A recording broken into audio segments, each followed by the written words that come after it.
हरियो साग खानेकुराहरू गर्दछ। दिदीले माया, बाबुले माया, मेरो छोरोले माया गर्छ। तिनीहरूको सबैले माया माधुरी बुहारीले माया हुन्छ। खानेकुरा एकदम मिठो छ। सबै बारीको छ, अर्ग्यानिक, अँ नुन मात्रै किनेको छ। कुखुरा पनि यतैको हो, अँ। कुखुरा पनि घरकै हो।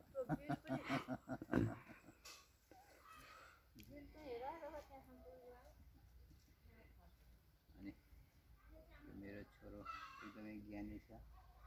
अब यसलाई हेमन्त यो ज्ञानी छ, साह्रै ज्ञानी छ।